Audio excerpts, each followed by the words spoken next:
autorización por parte de los usuarios, que en este caso necesita la presencia de un vector para la forma de transmisión, aunque no va a ser la única forma de transmisión. Tenemos ahí que la principal va a ser la vectorial.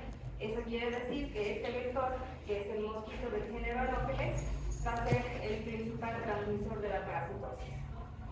Esta es una parasitosis que se caracteriza por ser una parasitosis que va a la forma crónica, pero que generalmente va con cuadros recidivantes. Eso quiere decir que nuestro paciente o el huésped va a tener la sintomatología y va a tener posteriormente un periodo asintomático y posteriormente nuevamente va a presentar los síntomas propios de la malaria. Los síntomas, vamos a ver que lo más importante es encontrar pacientes que tengan un periodo de frío con escalofríos, un periodo febril y uno de sudoración. En general, cuando nosotros estamos en una zona endémica y vemos un paciente con escalofríos, fiebre y sudoración de forma intermitente, ya pensamos en malaria. Esta es una parasitosis que va a evolucionar a la anemia, ya sea la que va a ser la esplenomegalia. Este es un parásito que se va a localizar a nivel intracelular y en este caso a nivel de los glóbulos rojos. Entonces, la salida del parásito va a producir lo que va a ser la hemólisis y con eso se va a producir la anemia y también fallas a nivel de lo que va a ser el vaso, donde lo vamos a encontrar mucho más agrandado el cambio. Bien, en cuanto al agente etiológico, en esta parasitosis no es tan fácil ya como en las anteriores donde decíamos Giardia lamblia es el agente etiológico de la Giardia, solamente había una especie. En este caso vamos a encontrar un género que pertenece a lo que es el orden Eurococcidia, la familia Plasmodidae y el género Plasmodium. Dentro de lo que es el nombre, tampoco se parece. ¿Sí? Según la nomenclatura que hemos llevado, por ejemplo, esta parasitosis debería llamarse plasmodiasis, pero en este caso se llama malaria o paludismo. Entonces, el género Plasmodium va a ser el agente etiológico con 5 especies. ¿Sí? Aquí tenemos en la diapositiva las 5 especies. Plasmodium vivax, Plasmodium falciparum, Plasmodium malaria, ovales, tiene 2 subespecies, y Plasmodium noblesi, que va a ser el último que se ha descubierto dentro de lo que es la historia del Plasmodium, que proviene de lo que son los mojos. En lo que se refiere a estas 5 especies, 2 van a ser las más importantes o principales, vivax y falciparum. Vivax generalmente va a ser el que con mayor frecuencia nosotros vamos a encontrar en nuestra zona geográfica y generalmente evoluciona con lo que son cuadros de tipo benigno. En lo que se refiere a falciparum, este va a ser importante porque va a ser el que va a producir los cuadros graves, en especial en lo que van a ser los niños y las personas de la tercera edad. Entonces, vamos a tener pacientes que pueden cursar con la infección por falciparum y en este caso pueden llegar a fallecer o tener cuadros graves. En lo que se refiere a las especies malaria o Bayer, ya tienen una importancia regional, por ejemplo, en lo que es el continente africano. Dentro de lo que es noblesi, recuerden que es dentro de Plasmodium el más joven descubierto y que procede de los mojos. Bien. Entonces aquí ya cambia nuestra parasitosis, ya no tiene un solo agente etiológico, tiene 5. Si en el examen se les pregunta o hubiera un caso clínico, por ejemplo, y les dice cuál es su agente etiológico, ustedes tendrían que dar los 5, o en este caso las 5 especies de Plasmodium. Entonces, grábense bien, vivax, falciparum son los principales, pero también están malaria, ovale y noblesi. En lo que se refiere a los estadios morfológicos, aquí también vamos a tener un poco de dificultad. Malaria no es un tema que sea simple como lo que hemos estado estudiando. Hemos visto, por ejemplo, estadios morfológicos solamente de uno, donde, por ejemplo, Trichomonas solamente tenía trofozoito, el Tamoeba tenía trofozoito quiste, pero en este caso, en los coccidios, ya habíamos visto en lo que era Cyclospora y Zoospora, que tenemos otros estadios morfológicos aparte del trofozoito. El trofozoito sí está presente, pero vamos a tener que este va madurando y va a convertirse, por ejemplo, en esquizonte. El esquizonte dentro de él va a formar a los merozoitos y estos se van a diferenciar hacia gametocitos. Entonces, en esta parasitosis vamos a tener otros estadios morfológicos. Y estos que mencionamos aquí son solamente los estadios morfológicos presentes en los eritrocitos. Eso quiere decir dentro de lo que es el hueso. Dentro de lo que va a ser el vector, vamos a tener otros estadios morfológicos. Aquí tenemos una tablita donde nos presenta, por ejemplo, lo que son las distintas especies de Plasmodium con los estadios morfológicos más importantes: trofozoito, esquizonte y gametocito. A simple vista parecen iguales todos, pero por ejemplo vemos que el gametocito de lo que es Falciparum tiene una forma de media luna o de salchicha. En este caso, eso nos permite diferenciar o identificar a lo que es Falciparum, que hemos dicho que es la especie que produce los cuadros graves, y de esta forma pues dar un diagnóstico etiológico más preciso, indicando lo que es la especie de Plasmodium. En el caso de lo que son los trofozoitos jóvenes de Plasmodium vivax, estos también se diferencian de lo que serían, por ejemplo, también los maduros y otras especies, porque tiene una vacuola bastante grande que le da una forma anular a lo que va a ser el trofozoito. En el caso de los esquizontes, estos van dividiendo dentro de ellos su cromatina y van formando lo que van a hacer dentro de ellos a los merozoitos. El número de merozoitos va a variar de acuerdo a la especie. Por ejemplo, para vivax, cada esquizonte llega a formar más o menos hasta 18 merozoitos. Pero en el caso de lo que es Falciparum, llega a producir hasta 24 merozoitos. Entonces, hay diferencias dentro de lo que son los distintos estadios morfológicos. Solamente vamos a mencionar lo principal dentro de las dos especies que nos importan más, que son vivax y Falciparum. Aquí tenemos una imagen de lo que son distintos estadios morfológicos, tanto para Falciparum como para vivax. Dentro de lo que es el método diagnóstico, nosotros vamos a ver que usamos la tinción de Giemsa. Con la tinción de Giemsa, nosotros vamos a ver que el citoplasma de Plasmodium se va a teñir de color azul, es decir, que al microscopio nosotros vemos el citoplasma de color azul, y la cromatina lo vamos a ver de un color más oscuro o rojizo, como estamos viendo aquí. Entonces, dentro de lo que vamos a ver en las siguientes imágenes, ya ustedes tienen que ubicarse viendo el citoplasma de color azul y la cromatina de color rojizo. Bien, para poder entender inicialmente los estadios morfológicos, tenemos que saber que existen dos ciclos biológicos. Un ciclo sexual que se lleva a cabo a nivel de nuestro vector, es decir, a nivel del mosquito, y ese es el ciclo esporongónico. Dura más o menos hasta las 2 semanas y vamos a ver que están presentes los siguientes estadios morfológicos. Gametocitos, que van a madurar hacia gametos. Los gametos van a ser macro y microgametos, que podríamos decir masculino y femenino, que se van a unir y van a formar lo que es el cigoto. El cigoto o cineto, en este caso, se va a enquistar en la pared gástrica de lo que es el mosquito y va a formar el ooquineto. Ese ooquineto va a producir dentro de él lo que van a ser los esporozoitos. Y esos esporozoitos van a ser las formas infectantes que van a ingresar a nuestro huésped. Cuando ya estos esporozoitos ingresan a nuestro huésped, empieza lo que va a ser el ciclo asexual o esquizogónico, donde vamos a ver que inicialmente estos esporozoitos van a quedar a nivel de la piel, es decir, son inoculados a través de la picadura. Posteriormente pasan a la circulación sanguínea y van a llegar al hígado. En el hígado van a estar dentro de los hepatocitos y ahí vamos a ver que se convierten inicialmente en trofozoito, posteriormente esquizonte. Los esquizontes forman dentro de ellos a los merozoitos y posteriormente damos lugar a los gametocitos. Entonces, en esta diapositiva solamente estamos indicando qué estadios morfológicos están presentes en el ciclo sexual y qué estadios están presentes en el ciclo asexual. Vamos a dar las características morfológicas de los principales estadios morfológicos y después recién vamos a entrar en el ciclo gamético. Bien, los gametocitos y gametos generalmente son estadios morfológicos que van a ocupar casi todo el eritrocito. Vean ustedes aquí este gametocito de Plasmodium falciparum ocupa casi todo el eritrocito. Vamos a tener un citoplasma que es voluminoso, ya lo hemos dicho, de color azul, y va a contener lo que es el pigmento malárico.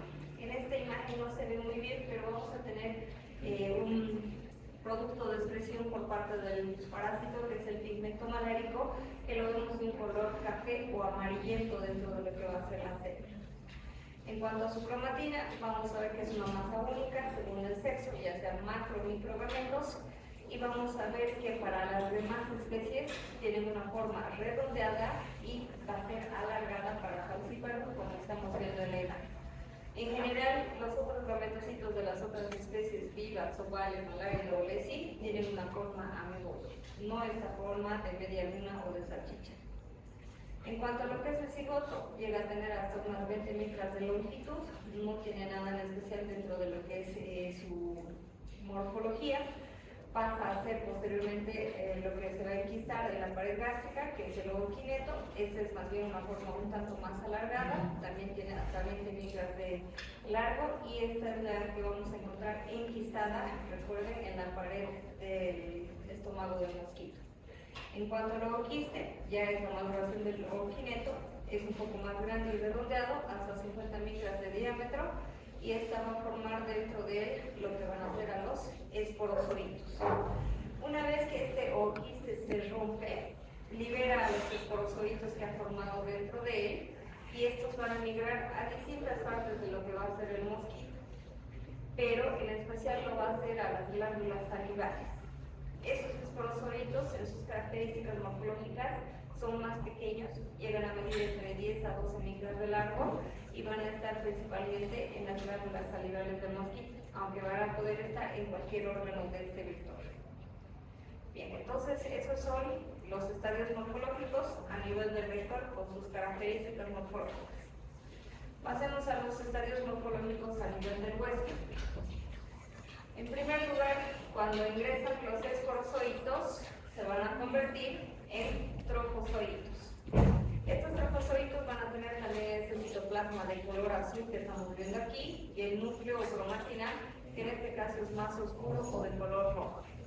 En lo que se refiere a los trofozoitos jóvenes, como estamos viendo aquí, van a tener una vacuola grande dentro del citoplasma, y eso les va a dar esa forma anular, en especial en lo que son los trofozoitos jóvenes de Plasmodium vivax. Entonces, cuando vemos una forma anular dentro de esos trofozoitos, generalmente pensamos o identificamos a Plasmodium vivax. Dentro de lo que es Falciparum, en general no vemos a los trofozoitos, solamente lo vemos en infecciones que son severas. En lo que se refiere ya a los esquizontes, es el siguiente estadio. Eso quiere decir que el trofozoito ha madurado y posteriormente se ha convertido en esquizonte. Este esquizonte va a presentar entre 2 o más masas de cromatina. Eso quiere decir que, por ejemplo, estos puntos oscuros, que son la cromatina, van a ser posteriormente los merozoitos. Ya en el anterior cuadro habíamos visto que el número de merozoitos depende de lo que va a ser la especie. Por ejemplo, habíamos dicho que Plasmodium falciparum va a producir hasta 24 merozoitos en cada esquizonte. Entonces, va a ir dividiendo hasta que llegue hasta 24 masas de cromatina, y posteriormente va a ser un esquizonte maduro. Dentro de lo que van a ser los esquizontes también para Falciparum, solamente también lo vemos en los casos más severos. Bien, este esquizonte, vean ustedes, ha terminado de producir lo que son sus merozoitos, entonces se convierte en un esquizonte maduro. Entonces el esquizonte se va a romper y va a liberar a los merozoitos. Estos merozoitos se caracterizan porque tienen una forma ovalada, más o menos hasta 1,5 micras de longitud por 1 de diámetro o de ancho en este caso. Va a estar conformado dentro de lo que es su membrana por 2 capas, y la capa interna va a tener los microtúbulos que justamente le dan el sostén y la forma a lo que es la célula. Dentro de uno de estos lados vamos a encontrar lo que es el citostromo o cavidad bucal. A través de este va a ingerir lo que va a ser la hemoglobina de lo que son los eritrocitos. En realidad, desde el trofozoito empieza a alimentarse de lo que es la hemoglobina, y posteriormente a su metabolismo va a producir el pigmento malárico y otras toxinas también a partir del metabolismo del plasmodium. Bien, entonces hemos visto características morfológicas, tanto estadios a nivel del huésped como estadios a nivel de lo que es el vector. Pasamos entonces a describir el ciclo biológico. Aquí tenemos diapositivas donde está un poco teórico esto. Vamos a ver justamente lo que son imágenes a partir de lo que es este ciclo biológico. Inicialmente empezamos con nuestro ciclo biológico a nivel del vector. Hemos indicado que el vector es el mosquito del género Anopheles. Hay que tomar en cuenta que dentro de los mosquitos, no todos los mosquitos van a producir picadura, es decir, no son todos hematófagos, sino que solamente las hembras van a ser hematófagas. Los machos se alimentan de aguas de las plantas. Entonces, el mosquito hembra del género Anopheles es el vector de la malaria. ¿Qué es lo que pasa? Tenemos mosquitos hembras del género Anopheles que no están infectados. Se alimentan de sangre de un huésped que está infectado y con esto van a ingerir lo que son los gametocitos. Esos gametocitos van pasando por su tubo digestivo y van a convertirse en gametos masculinos y femeninos, es decir, macro y microgametos. Estos posteriormente se van a unir y van a formar el oocineto. Ese oocineto va a llegar a lo que es el estómago del mosquito y va a penetrar la pared gástrica y ahí ya se forma el ooquiste, es decir, va a desarrollarse este ooquiste que dentro de él va a ir formando a los esporozoitos. Este ooquiste va a formar miles y miles de esporozoitos y estos cuando rompen el ooquiste van a migrar a los órganos del mosquito y llegan principalmente a las glándulas salivales. En cuanto a las glándulas salivales, los vamos a encontrar a los lados de la probóscide, que es el órgano chupador del mosquito con el cual se alimenta. Y entonces, cuando produzca picadura, este mosquito que ha desarrollado este ciclo biológico va a inocular a esos esporozoitos. Entonces, nuestro ciclo biológico esporogónico empieza con la picadura, en este caso de un mosquito que no esté infectado. Se desarrolla todo esto, vamos a ver aquí una imagen. Vean aquí, este mosquito no está infectado. Se alimenta de esta sangre que contiene a los gametocitos, ingiere los gametocitos, estos van a pasar por su tubo digestivo, posteriormente van a madurar a macro microgametos, posteriormente estos se unen, forman el oocineto o cigoto y llega a la pared gástrica de nuestro mosquito. En la pared gástrica se enquista y va a formar el ooquiste. Ese ooquiste posteriormente va a formar dentro de él a los esporozoitos. Se rompe el ooquiste, libera esporozoitos y migra hacia las glándulas salivales. Aquí vemos la cabeza de nuestro mosquito y ven ustedes, tiene esa estructura que se pone rígida cuando se alimenta, que va a ser la probóscide. Entonces, a los lados de esa probóscide encontramos sus glándulas salivales y ahí van a estar localizados los esporozoitos. Entonces, en eso consiste este ciclo esporogónico o sexual. Recuerden que cuando hay ciclo sexual interviene, por ejemplo, la formación de lo que son los gametos, macro y microgametos, y se unen para formar lo que es el cigoto o oocineto. Entonces, lo mismo que acabamos de explicar aquí en este otro esquema, pero viendo aquí nuestro vector que no está infectado, que ingiere estos gametocitos. En lo que se refiere al ciclo biológico del huésped, también vamos a iniciar con lo que va a ser la picadura.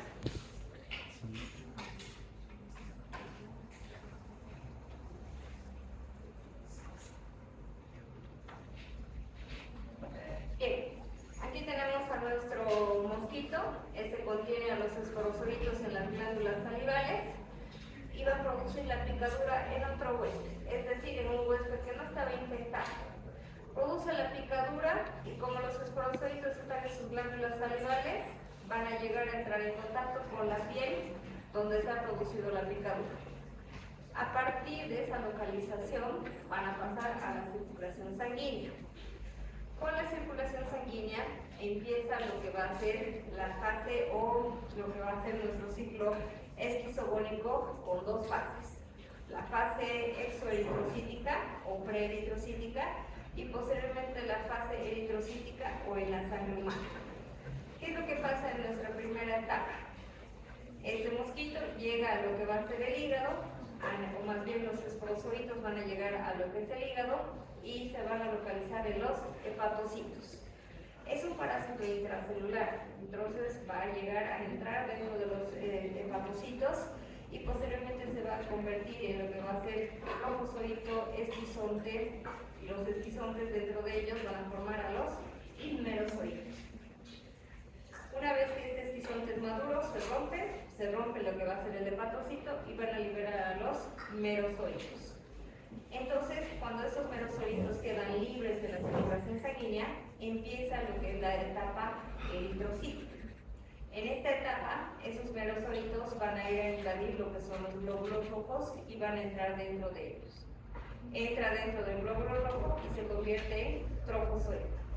El trofozoito va alimentándose de la hemoglobina, va a madurar hacia lo que va a ser el esquizonte nuevamente forma merozoitos y una vez que sea maduro se rompe y libera los merozoitos. Y como vemos aquí, algunos merozoitos van a ir a invadir otros glóbulos rojos o algunos de ellos que están determinados genéticamente van a ir a madurar hacia los gametocitos. Esos gametocitos van a estar en la circulación sanguínea y pueden ser tomados a través de la picadura por otro vector. Entonces, de esa forma se va produciendo un ciclo biológico a nivel de nuestro huésped con las dos etapas, preeritrocítica y eritrocítica, y el ciclo esporogónico o sexual a nivel de lo que va a ser el vector. Entonces, hay que tener en cuenta que en esta parasitosis tenemos dos ciclos biológicos. ¿Ha quedado entendido esto, chicos? ¿Hay alguna duda tal vez en alguna parte? O tal vez quieren que volvamos a repetir una parte que no han entendido.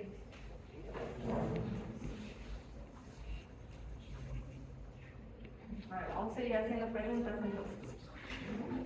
Nuestro vector, cuando empieza el ciclo esporogónico, cuando ingiere la sangre, ¿qué estadio morfológico va a ingerir? Gametocito. ¿Sí? ¿Qué estadio morfológico encontramos en las glándulas salivales del vector? Esporozoides. Dentro de los hepatocitos, ¿cuál es el primer estadio morfológico que se forma? Trofozoito. Y el trofozoito, una vez maduro, ¿en qué estadio se va a convertir? En esquizonte. El esquizonte va dividiendo su cromatina y ¿qué va a formar dentro de él? Merozoitos. Una vez que se rompe, cuando ya está maduro el esquizonte, libera sus merozoitos. ¿Y qué hacen los merozoitos? Antes de convertirse en gametocito. Estamos en la etapa preeritrocítica. Vamos a pasar a la etapa eritrocítica. ¿Qué quiere decir? Que los merozoitos van a ingresar en los eritrocitos. Por eso es etapa eritrocítica. Esos merozoitos, ¿en qué se convierten cuando ingresan al glóbulo rojo? Gametocitos es el último estadio morfológico que se forma a nivel de lo que es el ciclo biológico del hueso. Antes de eso. Otra vez trofozoito y otra vez esquizonte, otra vez merozoito, y una vez que el merozoito va a terminar de formarse dentro del esquizonte, rompe el esquizonte y también rompe el glóbulo rojo. Queda libre y ahí sí va a formar lo que son los gametocitos, algunos de ellos, y otros van a ir a invadir otros glóbulos rojos.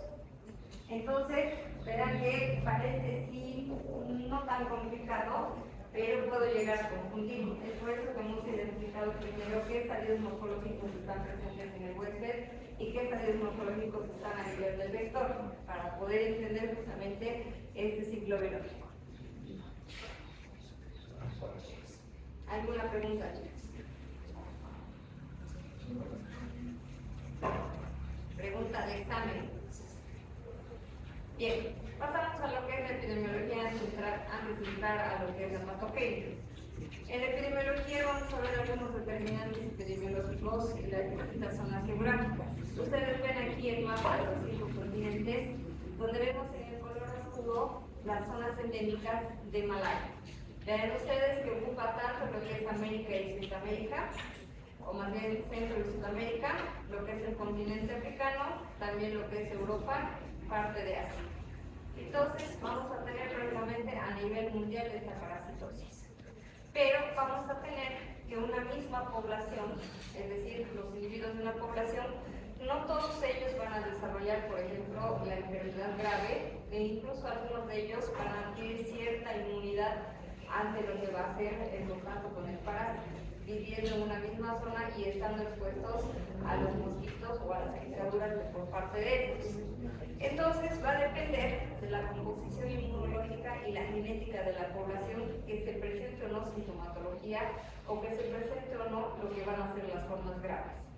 También va a depender de la especie del parásito presente en las distintas zonas. Por ejemplo, Plasmodium falciparum va a estar con mayor frecuencia a nivel de lo que es el África, Nueva Guinea, Haití y Papua. En lo que es Vivax, generalmente lo encontramos en Centro y Sudamérica y también en Medio Oriente y la India. En lo que es oval y malaria, lo vamos a encontrar en el continente africano. Entonces, ya sabemos que falciparum es el que va a causar los cuadros graves. Una pregunta. Paciente que já teve e teve um tratamento, ele pode ter de novo? En algunos casos, los pacientes sí desarrollan lo que es la inmunidad adquirida, ¿ya? Y eso les da cierta protección. Pero hay algunos pacientes que pueden tener, por ejemplo, otras enfermedades que debilitan su sistema inmune y pueden nuevamente presentar el cuadro. Entonces depende de varios factores que presenten o no. Justamente por eso estamos diciendo que la capacidad inmunológica o composición inmunológica y además la genética de la población va a ser determinante para que los pacientes presenten o puedan presentar también recaídas. Vamos a hablar justamente de lo que es las especies Vivax y ovale, que justamente forman los sinusoides a nivel hepático y esos van a ser los causantes de las recaídas cuando no damos un tratamiento adecuado. Bien, entonces eso en cuanto a la población, y para nuestro vector vamos a ver que el mosquito necesita una temperatura alta en la zona geográfica donde va a estar presente y también un nivel de lluvia y humedad adecuados para que se pueda desarrollar. Entonces, las zonas tropicales van a ser las zonas endémicas de esta parasitosis. En cuanto a lo que son un periodo de incubación, periodo prelatente, encontramos que varía de acuerdo a la especie. Por ejemplo, para Falciparum hasta 12 días en el periodo prelatente, también para Vivax ovale, pero hasta 16 para lo que es malaria. En lo que se refiere al periodo de incubación, vean que también hasta 2 semanas para Falciparum y Vivax ovale, pero hasta 30 días para malaria. ¿Eso de qué nos sirve? ¿De qué nos sirve justamente saber cuál es el periodo de incubación?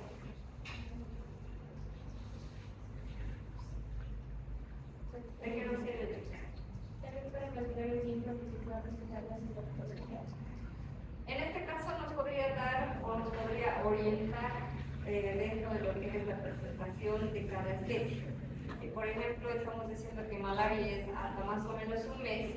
Podríamos tener pacientes que nos indiquen dentro de sus antecedentes epidemiológicos de que han realizado tal vez un viaje o han estado expuestos a la picadura hace un mes. Entonces, eso estaría acorde a lo que es el periodo de incubación de lo que es malaria. Entonces, ahí ya pienso que puede ser malaria, la especie que está parasitando a mi paciente. Pero si me dice hace más o menos 2 semanas he sufrido la picadura y ahora presento la sintomatología, entonces voy a pensar más en lo que es Vivax, ovale y Falciparum. Entonces, para eso nos sirve justamente tener en cuenta lo que es el periodo prelatente, el periodo de incubación. En lo que se refiere a las especies Vivax y ovale, cuando se produce la etapa preeritrocítica a nivel de los hepatocitos, algunos de esos esquizontes quedan sin romperse, es decir, que llegan a ser maduros, pero no se llegan a romper. Y en este caso, cuando no se rompen, esos estadios morfológicos se van a conocer como hipnozoitos. Este estadio morfológico de hipnozoitos solamente lo produce la especie Vivax y ovale. Recuerden que son formas latentes a nivel de los hepatocitos. Estos pueden llegar a madurar y romperse después de meses y años. Entonces, pueden ser causantes de las recaídas en algunos pacientes que no han recibido el esquizoticida tisular. Entonces, en el tratamiento vamos a ver que hay 2 grupos de antimalarios, los esquizoticidas sanguíneos y los esquizoticidas tisulares. Entonces, cuando no le damos el esquizoticida tisular, van a quedar estos sinusoides y van a ser los causantes de las recaídas. En lo que son las formas de transmisión, No solamente está la vectorial, también podemos tener, por ejemplo, la transfusión de sangre, que no sea la adecuada o que esté infectada. En todo caso, también el uso de agujas o jeringuillas que estén contaminadas. También se dan los accidentes a nivel de laboratorio, como por ejemplo agujas que estén contaminadas con sangre infectada. Y también tenemos la forma de transmisión congénita, que aunque es rara, puede estar presente. Entonces, dentro de las formas de transmisión, la principal, la vía vectorial, pero podemos tener estas otras.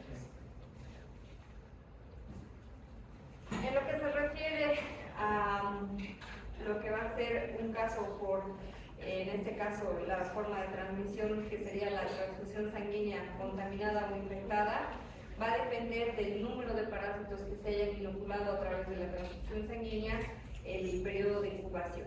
Entonces, quiere decir que si hay una gran carga parasitaria en esa sangre transfundida, vamos a tener un menor periodo de incubación dentro de lo que va a ser la presentación de los síntomas. Pero en todo caso va a depender justamente de la cantidad de parásitos inoculados. Pasamos a lo que es la patogenia. Dentro del mecanismo de daño del parásito, vamos a ver que lo que va a ir a producir como producto final es la lisis celular, en este caso de los eritrocitos, porque esas son las células que van a parasitar, en este caso plasmodium. Dentro de la patogenia vamos a encontrar inicialmente alteraciones a nivel de lo que es el eritrocito. A partir de ciertas proteínas de superficie, los neurocitos van a llegar a unirse a lo que son los receptores de membrana de lo que son los eritrocitos y posteriormente van a ingresar a través de una vacuola al citoplasma. Una vez que estos parásitos ingresan, van a producir lo que es la pérdida de la elasticidad a nivel de los eritrocitos, aumentan su fragilidad, aumentan también lo que va a ser la citoadherencia, van a producir en general eritrocitos espiculados, es decir, van a tener ciertas prominencias en lo que es su superficie, cambiando de esa forma bicóncava que tiene a una forma donde se le conoce como los equinocitos. Dentro de lo que va a ser la alteración en el eritrocito, como se está consumiendo por parte del parásito lo que es la hemoglobina, va a disminuir lo que va a ser el transporte de oxígeno y a partir del metabolismo del parásito va a haber la liberación de toxinas y también de antígenos.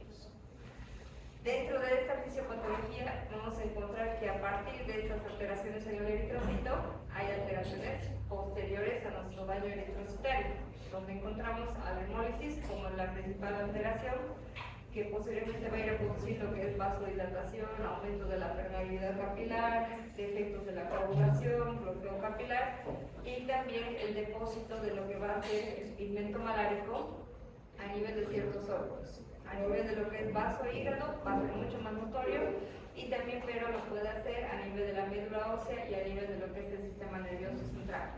Entonces, en esos órganos podríamos encontrar con mayor frecuencia lo que es el pigmento malárico, pero puede estar en cualquier órgano.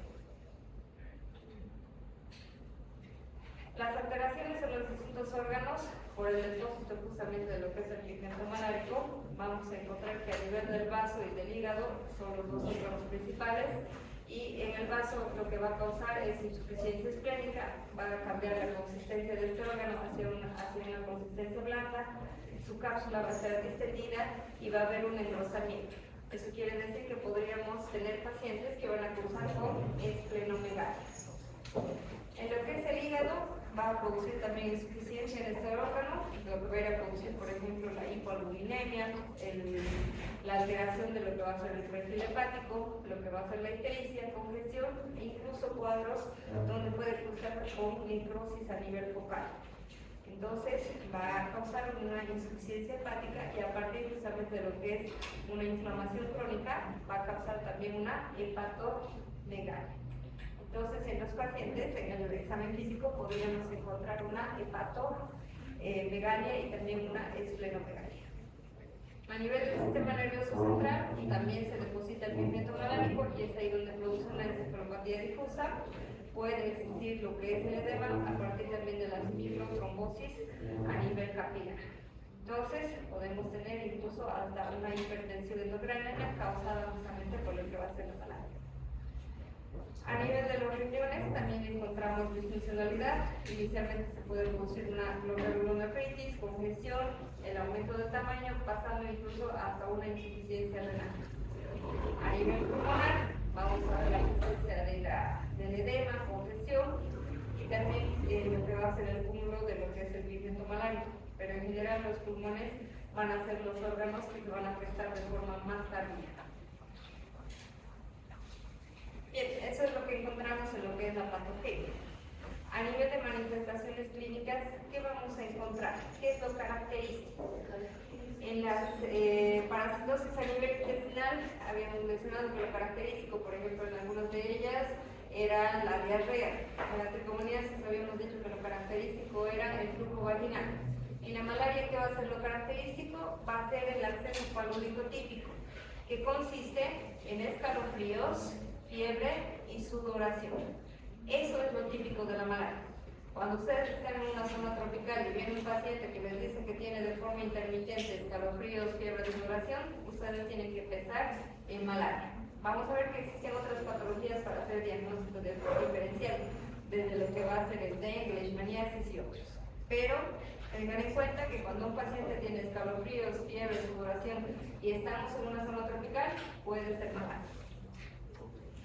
Este acceso palúdico típico tiene estos tres periodos, donde encontramos el periodo de escalofrío, que dura más o menos una hora. En este periodo nuestro paciente nos relata una sensación de frío intenso con temblores, para posteriormente pasar a nuestro periodo de calor.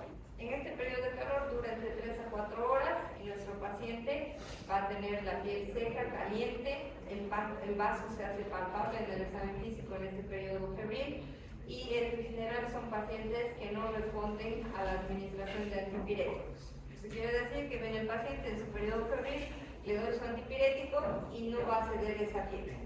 Posterior a estas 4 horas, el paciente va a pasar a nuestro periodo de sudoración. En este caso también dura hasta 4 horas más o menos ese periodo de sudoración, donde el paciente manifiesta sudoración abundante, profusa, y esto va a llevar a que la temperatura baje en nuestro paciente. Entonces ya ahí el paciente siente alivio y tranquilidad. Posteriormente, a unas 48 o 72 horas, se presenta nuevamente este acceso palúdico típico. Es decir, esta es una parasitosis que se caracteriza por paroxismos febriles. Es decir, de forma paroxística se va a presentar este acceso palúdico típico. Dependiendo justamente de lo que va a ser la especie de Plasmodium, vamos a tener entre 48 horas de presentación de este acceso palúdico típico para lo que son las especies Vivax o Vale.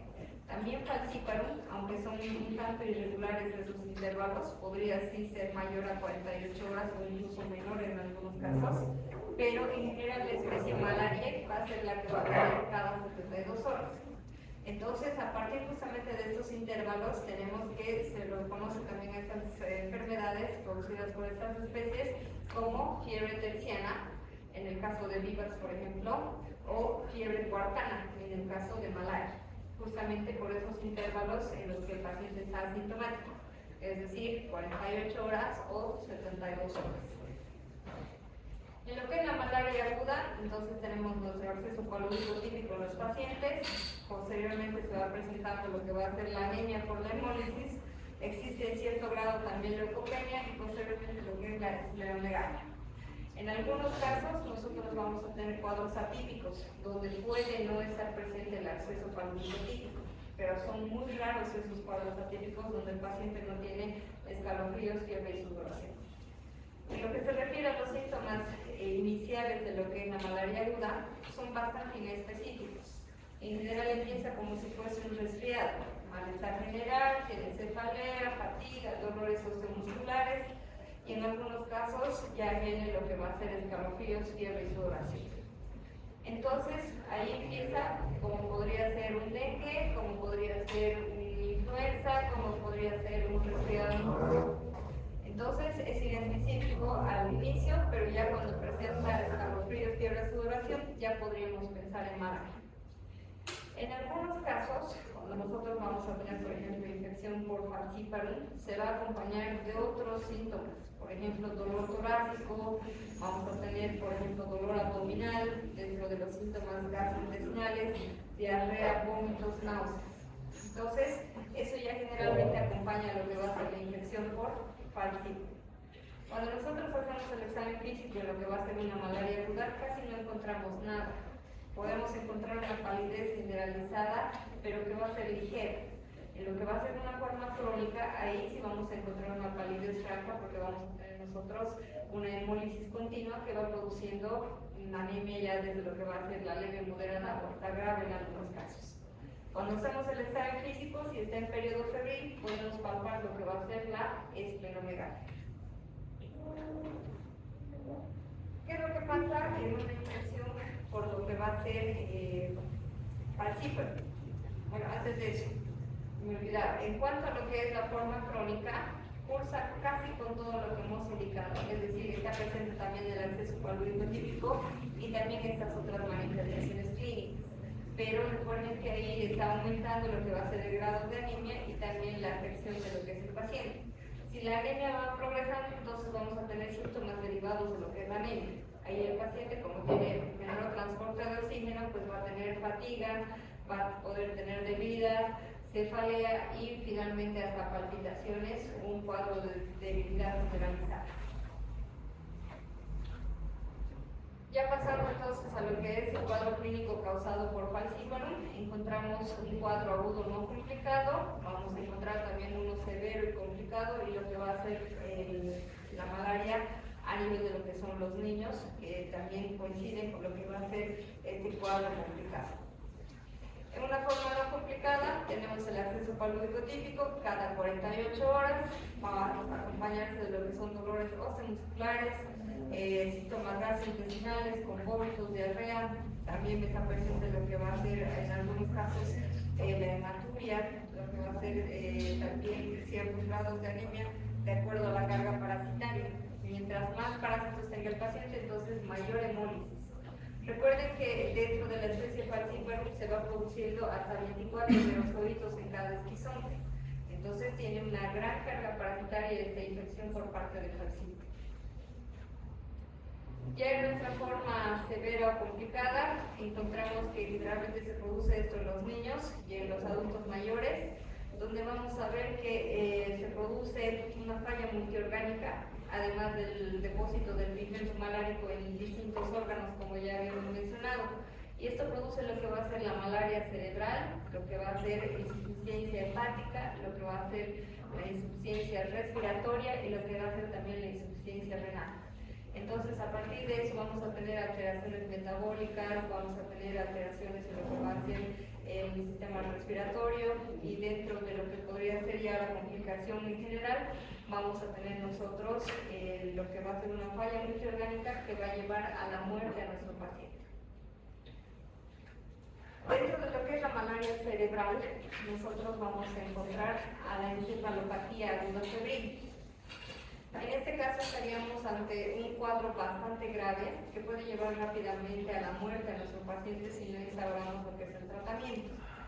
En este acceso pernicioso o paludismo grave con esta encefalopatía aguda febril, encontramos lo que van a ser los signos neurológicos, que corresponden a lo que va a ser una encefalitis aguda.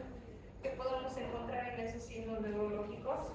Encontramos alteración de la conciencia, desde lo que va a ser una omnibulación hasta el coma profundo, alteraciones del tono con hipo o hipertonía, de forma paroxística también en este caso, que puede darnos, por ejemplo, en el paciente una posición de rigidez o de cerebración, o también lo que son los opistótonos. Entonces, cuando vemos, por ejemplo, a estos pacientes que tienen esta posición en gatillo que se llama, que son los opistótonos, podríamos confundirlo con lo que es el tétanos, que justamente es la misma posición que adopta un paciente que está cursando con tétanos.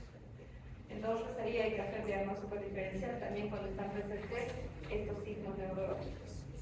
Podemos tener pacientes también que tienen convulsiones focales o convulsiones generalizadas o que van a tener alteración de lo que van a ser los nervios osteotendinosos o hasta alteraciones cerebrosas. Entonces tenemos una variedad dentro de lo que son los signos neurológicos que nos pueden confundir con otros cuadros clínicos hongos que pueden ser de etiología bacteriana, viral o hasta micótica. Entonces ahí tenemos ya que hacer un diagnóstico diferencial justamente con lo que son los antecedentes epidemiológicos. Aquí tenemos una lista de todas las complicaciones que podríamos tener en una malaria por Plasmodium falciparum. Vean que podemos tener distintas afecciones desde lo que es el nivel pulmonar, renal, a nivel hepático, incluso a nivel de lo que es la coagulación, siendo que los cuadros graves podemos tener nosotros una coagulación intravascular diseminada. Entonces ahí ya como método complementario, los métodos complementarios de diagnóstico, tenemos que solicitar hasta un coágulo grave. En lo que se refiere al paludismo causado por la especie malaria, se la conoce como fiebre coartana, como ya habíamos mencionado. En general es muy parecido a lo que hemos descrito en la forma aguda, que correspondía a lo que era vivax o vale, o también malaria en este caso, pero generalmente pasa siempre a una forma crónica y va a tener una parasitemia poco intensa. Es así que se caracteriza una infección por la especie malaria. En lo que es la malaria crónica, y hemos indicado algo que nos olvidamos indicar, que por ejemplo dentro de lo que va a ser el vaso va a estar expuesto incluso a las rupturas espontáneas. Entonces fácilmente podemos tener un paciente que no ha sufrido ningún trauma a nivel abdominal, pero de forma espontánea hemos tenido ruptura de lo que va a ser el vaso, justamente por ese engrosamiento y la pérdida de la consistencia de lo que va a ser el vaso que habíamos descrito dentro de lo que era patogenia. Entonces, es por eso que se produce esta ruptura del vaso. En lo que se refiere a la malaria en el embarazo, generalmente se producen los cuadros graves en lo que son las mujeres no inmunes. Eso quiere decir que no han tenido antes de su embarazo lo que es malaria, pero que durante el embarazo adquieren la parasitosis. Y en general van a ser las primigrávidas las que desarrollan este cuadro grave. Eso quiere decir que es una mujer que no ha tenido antes malaria, antes de su embarazo, y que es su primer embarazo. En esa mujer, si está expuesta a la picadura, podríamos tener la presentación de una malaria grave.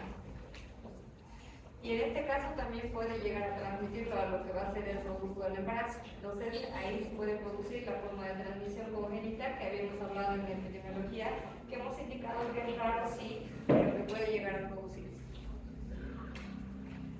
A nivel de los niños, recuerden que la infección por falciparum va a ir a producir una malaria severa, que puede ser fatal en muchos de los casos, donde generalmente no tenemos muchos datos, en especial si son niños pequeños. Si son niños pequeños que todavía no nos pueden identificar, por ejemplo, qué es un escalofrío, o en todo caso no podemos identificar nosotros que está en su periodo febril o de sudoración, entonces ese niño puede llegar a manifestar irritabilidad. Y generalmente las mamás traen a los niños por eso, porque es un niño que todo el tiempo está llorando, que no comen y que ya posteriormente ha presentado lo que es la fiebre. Entonces, lo primero que encontramos en los niños, en una malaria, vamos a encontrar irritabilidad, el sueño irregular, lo que va a ser la cefalea, náuseas, vómitos, en general en el cuadro severo encontramos que se acompaña de esos síntomas gastrointestinales, y vamos a tener en algunos casos que el acceso palúdico típico no está presente de forma como la hemos descrito. Eso quiere decir que primero era escalofríos, fiebre, sudoración. En este caso, en los niños generalmente solamente está la fiebre. Entonces, ahí es una forma atípica de lo que es el acceso palúdico.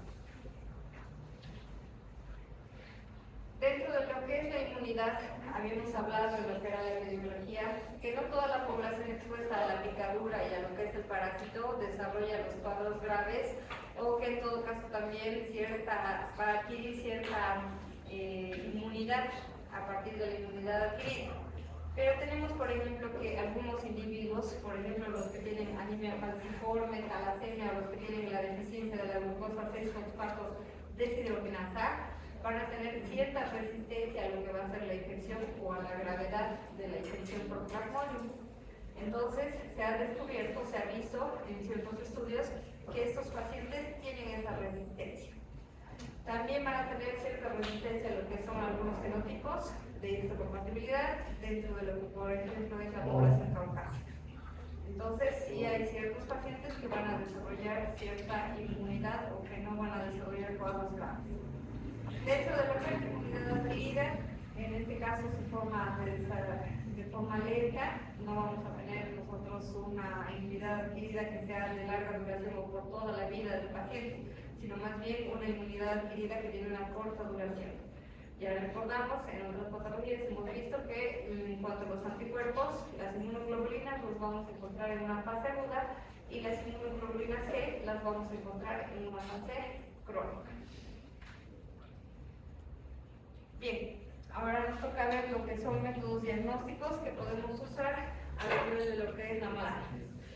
En esta parasitosis podemos usar tanto métodos directos como métodos indirectos y vamos a acompañar con métodos complementarios según el cuadro de cada paciente. En los métodos directos, lo más importante, gota gruesa y extendido fino. En la gota gruesa identificamos a lo que es plasmodium y en el extendido fino identificamos a la especie de plasmodium. En ambos métodos diagnósticos vamos a usar lo que es la tinción de Hiemsa. Es la más usada, pueden usarse sí algunas otras, pero la tinción de Hiemsa es la más usada, donde hemos visto que el citoplasma se tiñe de color azul y la cromatina se va teñiendo en color rojizo o más oscuro.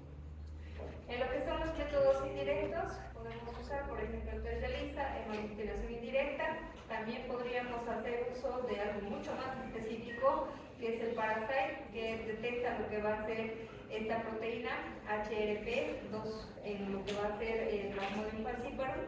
Es importante dentro de lo que son los métodos indirectos porque de forma rápida podríamos nosotros hacer diagnóstico de lo que podría ser una forma grave, recordando que el Plasmodium falciparum va a ser el que causa las formas graves de esta enfermedad. Los métodos complementarios siempre vamos a acompañar con un hemograma. ¿Por qué acompañamos con un hemograma como método complementario? ¿Por qué creen? ¿Qué acompañamos con hemograma?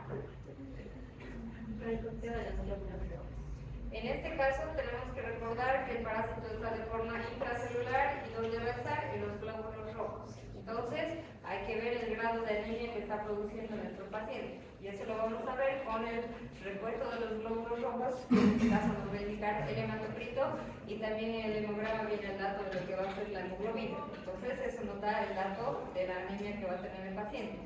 En general la anemia que cursa de forma característica a estos pacientes con malaria es una anemia que es normocítica y normocrómica en cuanto al tamaño y la forma de los eritrocitos y a lo que va a ser la cantidad de hemoglobina que tienen estos. En el caso de los leucocitos pueden estar normales o bajos, en algunos casos también hay leucocitosis o también se conoce la leucopenia. De acuerdo al cuadro del paciente hemos indicado que se pueden pedir otros métodos complementarios. Si por ejemplo ese paciente está cruzando con una infección por Plasmodium falciparum y es un cuadro severo grave, entonces va a tener alteración de lo que va a ser las pruebas de coagulación. Entonces hay que solicitar un coagulograma donde vamos a ver que este va a estar alterado y entonces se tienen que tomar medidas en cuanto a esto.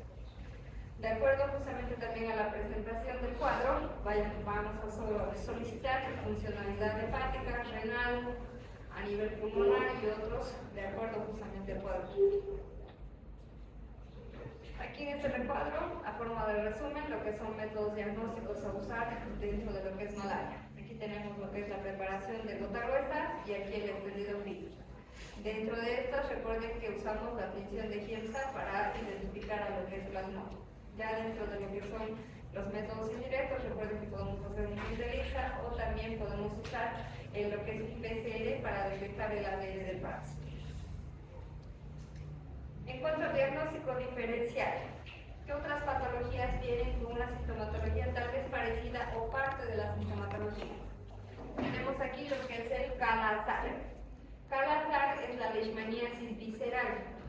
Es propia de lo que va a ser el continente africano, pero hemos visto que también malaria podemos tener en el continente africano. En este caso el Kala-Azar viene también con hepatosplenomegalia y también periodos febriles en los pacientes. Entonces puede ser un cuadro bastante parecido a lo que es la malaria. Hay que hacer diagnóstico diferencial, entonces con leishmaniasis visceral o Kala-Azar. En el caso de la tripanosomiasis, también en el continente africano tenemos lo que es la tripanosomiasis africana o enfermedad del sueño. También viene con cuadro febril. Entonces también es un diagnóstico diferencial. Aquí tenemos, por ejemplo, lo que es el dengue. En nuestro país tendríamos que hacer también diagnóstico diferencial por lo que va a ser el dengue. Recordemos que esta es una enfermedad que es también transmitida por los mosquitos y que también está presente en lo que son las zonas tropicales. También viene con periodo febril, entonces también podríamos confundirlo con lo que va a ser la malaria. También otras patologías que cursan con abscesos, en el caso de lo que es el hepatomegalia o alteración de la función hepática, también podríamos confundirlo con lo que es una hepatitis. En la hepatitis, que puede ser de origen viral, en este caso, vamos a tener también que cursar con un periodo febril. Entonces también nos puede hacer pensar en malaria o en lo que podría ser una hepatitis. Y otras enfermedades también como la fiebre amarilla. Entonces, todas estas enfermedades que están presentes en zonas tropicales y que cursan con un periodo febril, en este caso son diagnóstico diferencial de lo que va a ser la malaria. Bien, ahora que ya sabemos qué métodos diagnósticos nos van a confirmar que el paciente tiene malaria y que otras patologías pueden tener un cuadro clínico similar, tenemos que saber qué tratamiento le vamos a dar a nuestro paciente. Dentro de lo que es el tratamiento, nosotros encontramos varios grupos de medicamentos que se llaman antimalarios. Por ejemplo, dentro de lo que es las acridinas encontramos la quinaprina, meloxina y otros. Pero tenemos este grupo que son las aminoquinolinas, que se dividen en las 4 y 8 aminoquinolinas, que es de los más importantes. ¿Por qué? Las 4 aminoquinolinas contienen a la cloroquina, que es el medicamento más usado dentro del tratamiento. Vamos a encontrar también dentro del otro grupo que son las 8 aminoquinolinas a la primaquina, que en este caso es un esquizolicida tisular. Si se acuerdan, en las especies bivalves habíamos hablado de los sinusoides que se quedan en los hepatocitos. Para ellos necesitamos justamente esta primaquina, que es un esquizolicida tisular. Tenemos otros grupos, por ejemplo las hidroximetilquinoleínas, donde está presente la quinina, dentro de los antimaláricos el más antiguo, pero que tiene buena acción dentro de lo que va a ser la especie falciparum. Ahí también encontramos a la meloxina, que también se usa dentro de lo que va a ser el esquema para lo que es Plasmodium falciparum. Como verán, pues tenemos varios grupos de antimaláricos que incluye hasta lo que serían antibióticos como la tetraciclina, doxiciclina y otros. Pero dentro de los más usados, cloroquina, primaquina, quinina, metroquina. Hay muchos otros, por ejemplo, como el artemeter y otros que se han ido desarrollando actualmente y donde se hace una combinación, por ejemplo, entre lo que va a ser quinina, artemeter o cloroquina y artemeter, depende justamente de la especie, porque recuerde que las especies vivas globales requieren sí o sí esquizolicida sanguíneo, como la cloroquina, por ejemplo, y esquizolicida tisular, como la primaquina. Aquí algunos ejemplos de esquizolicida sanguíneos: la cloroquina, artemeter, artesumato, quinina, y dentro de los tisulares solamente primaquina. Aquí tenemos un cuadrito. Esta diapositiva hace referencia a lo que son las presentaciones de lo que son, por ejemplo, cloroquina, primaquina, que hemos dicho que son los más importantes, y lo que son las dosis, tanto lo que son los adultos y lo que son los niños. En las diapositivas que les voy a pasar, que tenemos entre los docentes, está también esta diapositiva. Dentro de algunos esquemas que manejamos nosotros está el siguiente esquema más bien para lo que es Plasmodium vivax. Por ejemplo, vamos a tener 3 días donde le damos cloroquina a nuestro paciente, donde vamos a tener, por ejemplo, una dosis inicial el primer día de 10 miligramos kilopeso y los otros 2 días a 5 miligramos kilopeso de cloroquina. Y ya los próximos 7 días les voy a dar primaquina, un comprimido que tiene 15 miligramos vía oral cada día. Entonces podemos realizar nosotros este esquema dentro de lo que es una infección por virus. Pero vean que estamos usando un esquizolicida sanguíneo como la cloroquina y un esquizolicida tisular que es la primaquina. En la especie falciparum, que todavía es sensible a cloroquina, usamos solamente cloroquina, donde damos un esquema de 3 días, los 2 primeros días a 10 miligramos kilopeso y el tercer día a 5 miligramos kilopeso. en lo que sería ya una forma resistente a lo que es la cloroquina. En los casos que no son graves, usamos el sulfato de quinina, 10 miligramos kilo peso cada 8 horas por una semana de tratamiento, combinado con metroquina, 15 miligramos kilo peso día, que lo vamos a dar cada 6 horas por 2 días de tratamiento. Y en una forma grave o complicada, los esquemas van variando. Se va probando, por ejemplo, esquemas que combinan lo que hace la quinina, artemether, artesunato y otros. Pero en este caso, ya en una malaria grave, el paciente está hospitalizado. Entonces, ahí ya, por ejemplo, la administración de lo que va a hacer la quinina va a ser de forma endovenosa con una inducción de dextrosa al 5%. ¿Cuáles serían las formas de prevención? ¿Qué tenemos que hacer para prevenir malaria? Usar repelentes. Hay que tomar acciones para evitar lo que es la picadura. Entonces, podemos usar repelentes. ¿Qué más? Evitar los criaderos. Justamente hemos visto que hay campañas actualmente donde se está eliminando los criaderos de los mosquitos. Y si el vector es el que va a transmitir la parasitosis, lo que tenemos que hacer es eliminar al vector. Y eso eliminando los criaderos. Hay que saber que los mosquitos depositan los huevos en lo que son aguas tranquilas y limpias. Entonces, fácilmente, después de una lluvia, en algunos recipientes, en el medio ambiente, van a quedar esas aguas limpias y tranquilas. Entonces, es justamente ahí donde depositan los huevos los mosquitos y a partir de eso, pues hay una proliferación de los huevos. Bien, ¿qué más podemos hacer? ¿Qué podemos hacer en la vivienda? ¿Será que en una vivienda me quedo así con mis ventanas completamente abiertas sin ningún tipo de protección? No, voy a colocar lo que son mallas metálicas en puertas y ventanas para evitar la entrada en los ambientes de la vivienda de lo que van a ser los vectores. En el caso de mi habitación, voy a usar, por ejemplo, lo que son los mosquiteros para dormir, para evitar también lo que va a ser la picadura. Hay que saber que la picadura no se realiza a cualquier horario, es decir, los mosquitos tienen ciertos horarios para poder alimentarse. Entonces ahí, por ejemplo, encontramos las horas de la madrugada, desde más o menos las 4 hasta las 6, 7 de la mañana, y también dentro de lo que son las horas vespertinas, desde más o menos las 5 de la tarde y 4 hasta lo que es las 7 de la noche. Entonces ahí estos mosquitos van a salir a alimentarse y van a producir la picadura. Bien.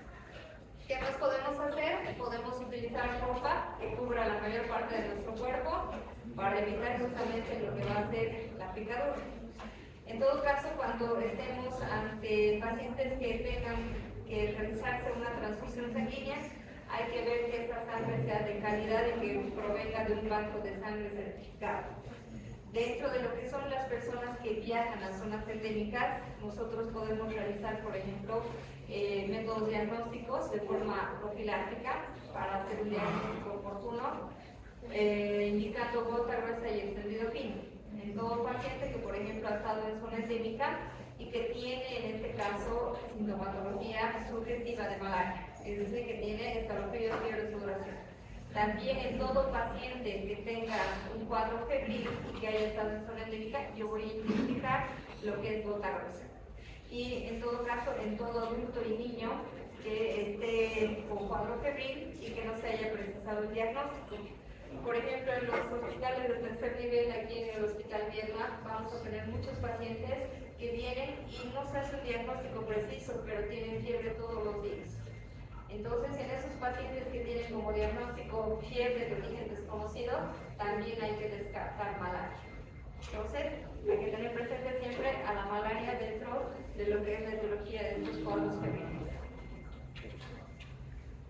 Esta es una parasitosis de notificación obligatoria. Tenemos nosotros un programa, que es el programa de malaria, que se ocupa justamente del diagnóstico, tratamiento y el seguimiento de los pacientes. Entonces, nosotros notificamos al programa correspondiente cada caso diagnóstico de malaria que hagamos. Posiblemente dentro de lo que es la familia de ese paciente que tiene malaria, no solamente él va a tener malaria, sino que también los contactos que pueden estar dentro de lo que es la familia o incluso los vecinos a su vivienda pueden ser posibles contactos y en ellos también tenemos que hacer diagnóstico de lo que es la parasitosis. Entonces, notificamos al programa, buscamos los contactos y vamos a hacer una investigación epidemiológica y entomológica dentro de la zona donde hemos encontrado a este paciente con malaria. Dentro de la notificación podemos usar ciertos términos, por ejemplo el caso confirmado, que va a ser todo paciente con cuadro febril, gota gruesa positiva, o todo paciente con gota gruesa positiva y sin síntomas. Hay que recordar que existen cuadros atípicos. El caso presuntivo es todo paciente que tiene fiebre, que tiene también antecedentes epidemiológicos, pero su gota gruesa es negativa. El caso importado, todo paciente que tiene malaria, pero ha adquirido la enfermedad en un país endémico, es decir, que ha realizado un viaje a una zona endémica. Caso introducido es todo caso de malaria que se adquiere la enfermedad en un país que aparentemente estaba libre de esta parasitosis. Recuerden que esta es una enfermedad reemergente. Se le estaba erradicando, pero nuevamente tenemos el aumento de casos. En el caso inducido es todo caso de malaria y paludismo que tiene como forma de transmisión lo que va a ser la forma congénita.